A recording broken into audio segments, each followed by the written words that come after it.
만약 우리가 현재와 과거를 서로 경쟁시킨다면 반드시 미래를 놓치게 될 것이다. 자유에 대한 강한 열망과 불굴의 리더십으로 2차 대전을 승리로 이끈 영국 수상 윈스턴 처칠의 말입니다.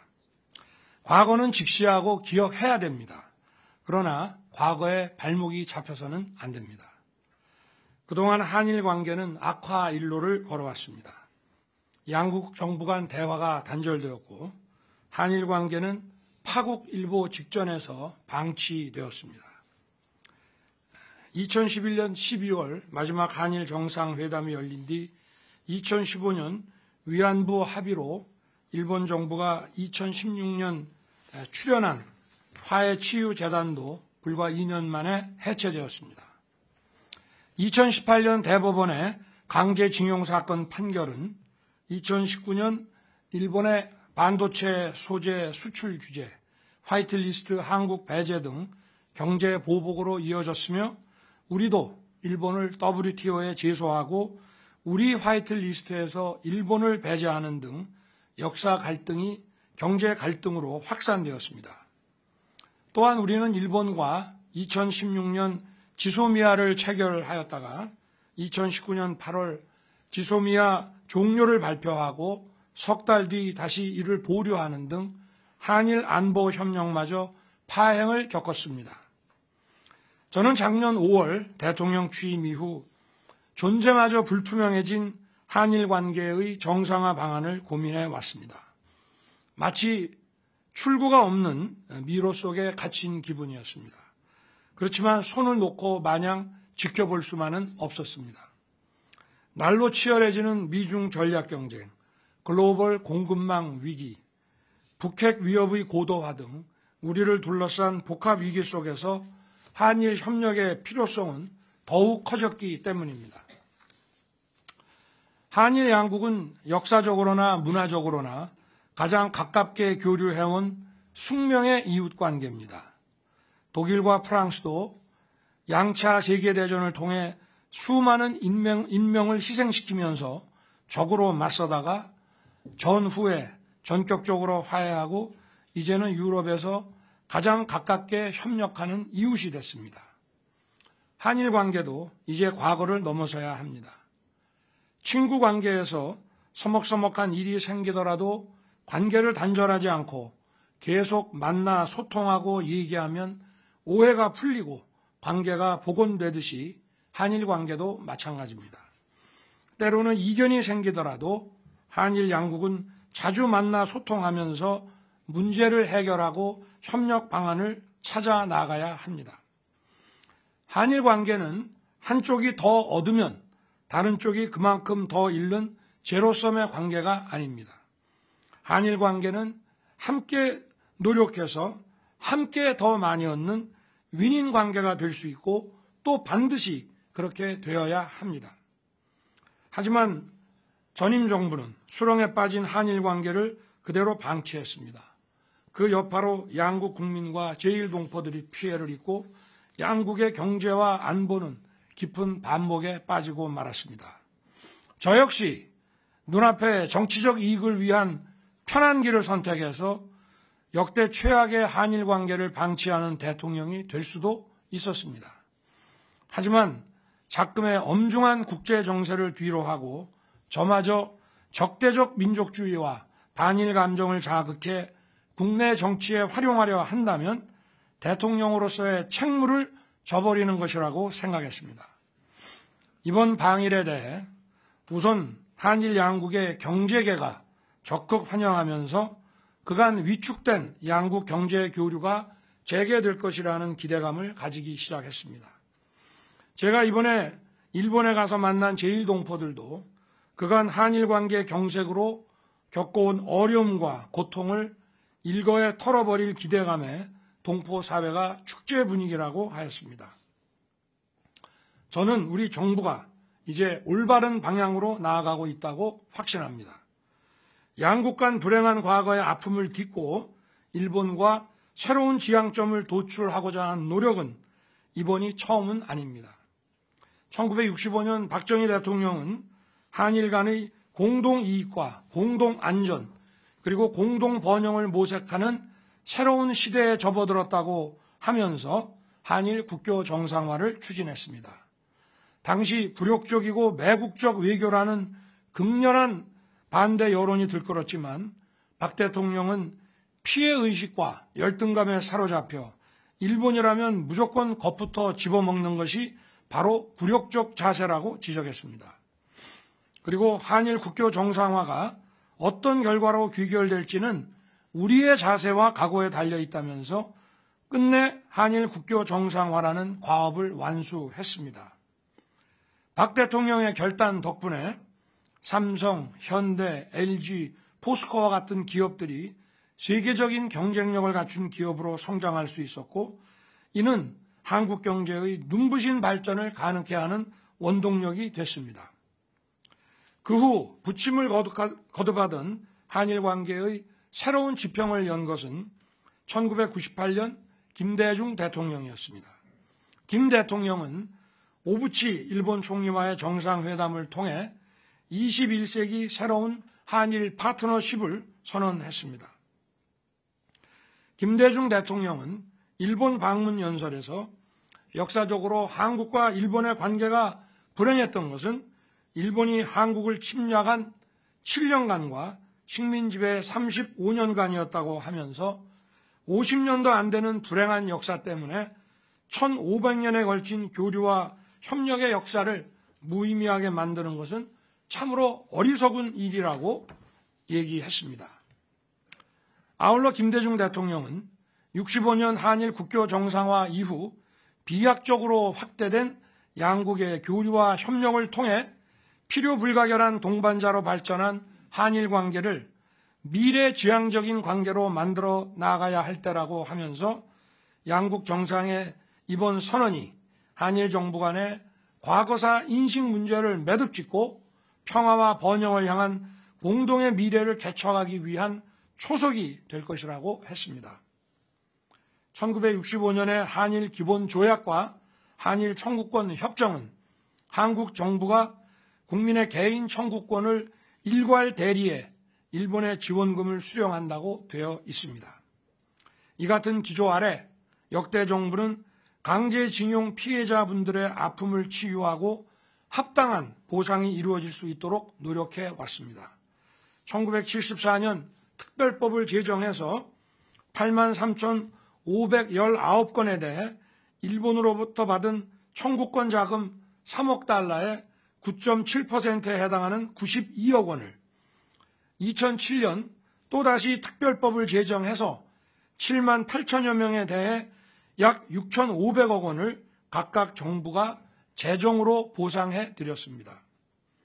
우리 정부는 1965년 국교 정상화 당시의 합의와 2018년 대법원 판결을 동시에 충족하는 절충안으로 제3자 변제안을 추진하게 된 것입니다. 앞으로 정부는 강제징용 피해자분들과 유족의 아픔이 치유될 수 있도록 최선을 다할 것입니다. 우리 사회에는 배타적 민족주의와 반일을 외치면서 정치적 이득을 취하려는 세력이 엄연히 존재합니다. 일본은 이미 수십 차례에 걸쳐 우리에게 과거사 문제에 대해 반성과 사과를 표한 바 있습니다. 이 중 가장 대표적인 것이 일본이 한국 식민 지배를 따로 특정해서 통절한 반성과 마음으로부터의 사과 표명을 한 1998년 김대중 오부치 선언과 2010년 간 나오토 담화입니다. 이번 한일 회담에서 일본 정부는 김대중 오부치 선언을 비롯해 역사 인식에 대한 자신들의 역대 정부의 입장을 전체적으로 계승하겠다는 입장을 분명히 밝혔습니다. 중국 총리 저우언라이는 1972년 일본과 발표한 국교 정상화 베이징 공동성명에서 중일 양국 인민의 우호를 위해 일본에 대한 전쟁 배상 요구를 포기한다고 하였습니다. 중국인 30여만 명이 희생된 1937년 난징 대학살의 기억을 잊어서가 아닐 것입니다. 당시 저우언라이 총리는 전쟁 책임은 일부 군국주의 세력에게 있으므로 이들과 일반 국민을 구별해야 한다. 때문에 일반 일본 국민에게 부담을 지어서는 안 되며 더욱이 차세대에게 배상 책임의 고통을 부과하고 싶지 않다고 했습니다. 국민 여러분, 이제는 일본을 당당하고 자신 있게 대해야 합니다. 세계로 뻗어나가 최고의 기술과 경쟁력을 발산하고 우리의 디지털 역량과 문화 소프트 파워를 뽐내며 일본과도 협력하고 선의의 경쟁을 펴야 합니다. 이제 한일 양국 정부는 각자 자신을 돌아보면서 한일 관계의 정상화와 발전을 가로막는 걸림돌을 각자 스스로 제거해 나가는 노력을 기울여야 합니다. 한국이 선제적으로 걸림돌을 제거해 나간다면 분명 일본도 호응해 올 것입니다. 저는 이번 1박 2일 방일 중 기시다 총리와 내각을 비롯해서 정계 조야 주요 인사들과 경제계 주요 기업인들을 다수 만났습니다. 모두 양국 관계 개선에 따라 안보, 경제, 문화 등 다양한 분야에서 협력의 시너지가 매우 클 것이라고 기대하고 있었습니다. 야당도 기시다 내각의 한일 관계 개선을 적극 지원하겠다고 약속했습니다. 게이오 대학에서 만난 미래 세대인 학생들에게서도 한일 관계 개선에 대한 기대에 부푼 모습을 보았습니다. 12년 만에 이루어진 이번 방일 정상회담에서 저와 기시다 총리는 그간 얼어붙은 양국 관계로 인해 양국 국민들이 직간접적으로 피해를 입었다는 점에 공감하고 한일 관계를 조속히 회복시켜 나가기로 했습니다. 또한 한국과 일본은 자유, 인권, 법치의 보편적 가치를 공유하고 안보, 경제, 글로벌 어젠더에서 공동의 이익을 추구하는 가장 가까운 이웃이자 협력해야 할 파트너라는 것을 확인했습니다. 양국의 미래를 함께 준비하자는 국민적 공감대에 따라 안보, 경제, 문화 등 다양한 분야에서 협력을 증진시키기 위한 논의를 더욱 가속화할 것입니다. 이를 위해 외교, 경제 당국 간 전략 대화를 비롯해서 양국의 공동 이익을 논의하는 정부 간 협의체들을 조속히 복원할 것이며 NSC 차원의 한일 경제안보 대화도 곧 출범할 것입니다. 우리 대통령실과 일본 총리실 간의 경제안보 대화는 핵심 기술 협력과 공급망 등 주요 이슈에서 한일 양국의 공동 이익을 증진하고 협력을 강화하는 계기가 될 것입니다. 또한 한일 경제계가 함께 조성하기로 한 한일 미래 파트너십 기금은 양국 미래 세대의 상호 교류를 활성화하는 데 중요한 가교 역할을 할 것입니다. 이번에 일본은 반도체 관련 3개 소재 부품 수출 규제 조치를 해제하고 한국은 WTO 제소를 철회하기로 발표했습니다. 그리고 상호 화이트리스트의 신속한 원상 회복을 위해 긴밀한 대화를 이어나가기로 했습니다. 저는 선제적으로 우리 측의 일본에 대한 화이트리스트 복원을 위해 필요한 법적 절차에 착수하도록 오늘 산업부 장관에게 지시할 것입니다. 한일 관계의 개선은 우선 반도체 등 첨단 산업 분야에서 한국 기업의 뛰어난 제조 기술과 일본 기업의 소재 부품 장비 경쟁력이 연계되어 안정적인 공급망을 구축하게 될 것입니다. 양국 기업 간 공급망 협력이 가시화되면 용인에 조성될 예정인 반도체 클러스터에 일본의 기술력 있는 반도체 소부장 업체들을 대거 유치함으로써 세계 최고의 반도체 첨단 혁신 기지를 이룰 수 있습니다. 한국과 일본은 세계 1, 2위 LNG 수입 국가입니다. 양국이 자원 무기화에 공동 대응한다면 에너지 안보와 가격 안정에 크게 기여할 것입니다. LNG 분야 협력이 심화되면 일본 기업들로부터 LNG 선박 수주도 증가할 것이고 미래 친환경 선박, 수소 환원 제철 등에 대한 공동 R&D 프로젝트를 확대 추진함으로써 2050 탄소 중립 이행 등 기후변화에도 함께 대응할 수 있습니다. 특히 한일 양국 간 경제협력 강화는 양국 기업이 글로벌 수주 시장에서 공동 진출할 수 있는 기회를 활짝 열 것입니다. 1997년부터 2021년까지 24년간 한일 양국 기업이 추진한 해외 공동사업은 46개 국가에서 121건, 약 270조 원 규모로 추산됩니다. 세계 최고 수준의 제조, 건설, 설계 역량을 보유한 양국 기업들이 파트너로서 협력한다면 건설과 에너지, 인프라, 스마트시티 프로젝트 등 글로벌 수주 시장에서 최고의 경쟁력으로 공동 진출할 수 있습니다. 아울러 일본은 경제 규모 세계 3위의 시장입니다. 한일 관계 개선은 한국산 제품 전반에 일본 시장 진출 확대에도 기여할 것입니다. 또한 양국 간 문화 교류가 활발해지고 일본 국민의 한국 방문이 늘어나면 내수 회복과 지역경제 활성화에도 큰 도움이 될 것입니다. 정부는 경제 분야 기대 성과가 가시화되고 우리 국민들께서 체감하실 수 있도록 기업 간 협력과 국민 교류를 적극 지원할 것입니다. 산업, 통상, 과학기술, 금융, 외환, 문화, 관광 등 관련 분야에서 양국 장관급 후속회의를 신속하게 개최하고 반도체, 바이오 등 핵심 협력 분야 대화 채널 신설, 양자, 우주, 바이오 공동 지원, 산학협력 실증 거점 구축, R&D와 스타트업 공동 펀드 조성, 육상과 항공 물류 협력 등을 속도감 있게 진행해 나갈 것입니다.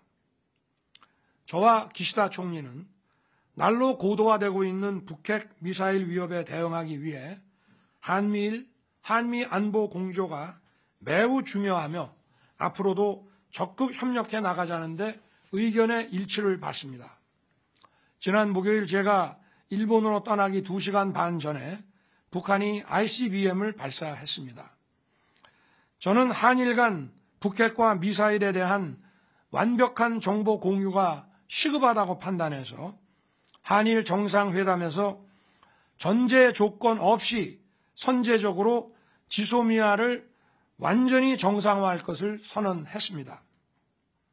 이에 따라 국방부와 외교부에서도 필요한 법적 조치를 시행했습니다. 2019년 한국이 취한 지소미아 종료 선언과 그 유예로 인한 제도적 불확실성을 이번에 확실하게 제거함으로써 한일 군사 정보 협력을 강화하는 발판을 마련했습니다. 또한 양국의 인태 전략, 즉 한국의 자유평화 번영의 인도태평양 전략과 일본의 자유롭고 열린 인도태평양의 추진 과정에서도 양국이 긴밀히 연대하고 협력해 나아가기로 했습니다. 나아가 동북아 영내 대화와 협력 활성화를 위해 한일 중 3국 정상회의 재가동을 위해 함께 노력하기로 했습니다. 앞으로 한일 두 정상은 형식에 구애받지 않고 필요하면 수시로 만나는 셔틀 외교를 통해 적극적으로 소통하고 협력해 나아갈 것입니다. 이번 순방을 통한 한일 두 나라의 관계 개선 노력이 구체적인 성과와 결실로 이어질 수 있도록 각 부처에서는 협력체계 구축과 아울러 후속 조치에 만전을 기해 주시길 거듭 당부합니다. 지금 우리는 역사의 새로운 전환점에 서 있습니다. 저는 현명하신 우리 국민을 믿습니다. 한일 관계 정상화는 결국 우리 국민에게 새로운 자긍심을 불러일으킬 것이며 우리 국민과 기업들에게 커다란 혜택으로 보답할 것입니다. 그리고 무엇보다 미래 세대 청년들에게 큰 희망과 기회가 될 것이 분명합니다. 정부의 근로시간 유연화 정책과 관련해서 임금, 휴가 등 근로보상체계에 대해 근로자들이 불안해하지 않도록, 특히 노동시장의 이중구조가 만연한 우리 사회에서 노동약자들이 불안해하지 않도록 확실한 담보책을 강구할 것입니다. 근로자들의 건강권, 휴식권 보장과 포괄임금제 악용 방지를 통한 정당한 보상에 조금의 의혹과 불안이 있어서는 안 됩니다. 최근 주당 최대 근로시간에 관해 다소 논란이 있습니다. 저는 주당 60시간 이상의 근무는 건강보호 차원에서 무리라고 하는 생각은 변함이 없습니다. 물론 이에 대해 근로시간 유연화 정책의 후퇴라는 의견도 있는 것을 알고 있습니다. 그러나 주당 근로시간의 상한을 정해놓지 않으면 현실적으로 노동약자들의 건강권을 지키기 어렵다고 생각합니다. 우선 근로시간에 관한 노사 합의 구간을 주 단위에서 월, 분기, 반기, 연 단위로 자유롭게 설정하는 것만으로도 노사 양측의 선택권이 넓어지고 노동 수요에 유연하게 대응할 수 있습니다. 우리 사회 노동개혁의 첫째 과제는 누가 뭐라 해도 노사 법치의 확립입니다. 산업 현장에서 불법과 폭력을 반드시 추방해야 합니다. 이는 이론의 여지가 없습니다. 노동개혁의 또 하나의 과제인 노동시장 유연화는 그 제도의 설계에 있어 국민의 의견을 충분히 청취하고 수집할 것입니다. 고용노동부 등 관련 부처에 세밀한 여론조사 그리고 FGI를 시행하고 제게 그 결과를 보고하도록 지시해 놨습니다. 특히 MG 근로자, 노조 미가입 근로자, 중소기업 근로자 등 노동약자와 폭넓게 소통하겠습니다. 노동시장 유연화 등 새로운 입법이 필요한 노동개혁 과제에 대해 국민들께서 좋은 의견을 많이 제시해 주시기 바랍니다. 국민을 위한 제도를 만드는데 조급하게 서두르지 않고 충분히 수기하고 민의를 반영하겠습니다. 감사합니다.